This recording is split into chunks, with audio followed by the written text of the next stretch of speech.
Back with Marty to talk about the American side. The Tkachuk brothers were dominant in Team USA's opening victory over the Finns. Afterwards, now Brady was asked about facing Canada next and said, "I'm excited to be playing the villain that night." Marty, how can Canada stop America's two villains? Well, you look at the two Tkachuk brothers. They're like the Bash brothers and the Mighty Ducks, right? They can play, they can skate, they can hit, they can be physical, they can defend. They can do it all. And I think it was a genius move by Mike Sullivan to put them on the same line because they can create a lot of chaos together. Number one, I think that Team Canada is going to have to be very careful, the Tkachuks and Team USA's forecheck. So manage the puck well in the neutral zone. Be really, really good with your structure. Either you're in a 1-2-2 or 1-3-1 in the neutral zone. Don't give the Tkachuk speed to get in on the forecheck. And if you're a defenseman for Team Canada, move the puck quickly. Don't invite them to come and hit you. The faster you move the puck, the less of a chance it is that they're going to be able to finish their check and create that buzz and that energy and create that villain personality that we both know Matthew and Brady love to play. So I think this is on Team Canada. If you allow the Tkachuk brothers to have an impact, then it's on you. You can do simple things in the game, like your structure or moving the puck, that's going to take them right out of the game, and they're going to have to find another way to be impactful. And Canada has home ice advantage. They will have last change. Are there matchups that you'd like to see Canada lean on defensively to try and slow the Americans down? Well, obviously, I think that when you have McDavid on the ice and when you have McKinnon on the ice, Crosby, the way that he's playing, Team USA is going to have to worry more about Team Canada than Team Canada will have to worry about Team USA.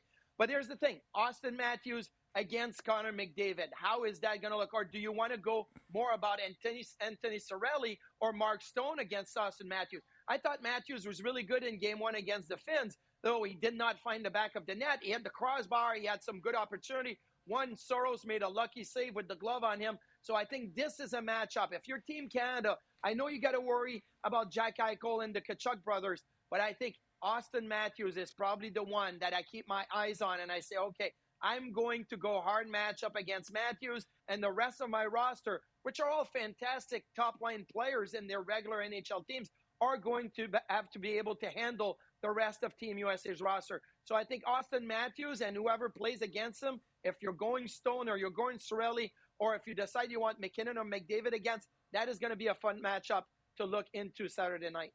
What about goaltending? Regardless of who is in net for Canada, the Americans will have the advantage in goal with Connor Hellebuyck. Would you be sticking with Jordan Binnington or giving Adin Hill a game to see what he can prove? I'd be sticking with Jordan Binnington. Now, if Canada had lost to Sweden, I think there is an argument to be made. Okay, maybe you change goaltender. I didn't like the first two goals that Binnington gave up against Sweden, but you know what? When it mattered late in the third period and in overtime, Jordan Binnington was fantastic. And I think that's why John Cooper should, and I would trust Binnington to get back in against the Americans on Saturday night. But you're right, Connor Hellebuyck's the best goalie in the world. But even Connor Hellebuyck on that first goal that he gave up against Finland, it wasn't a great goal given up to Henry Jokiharju.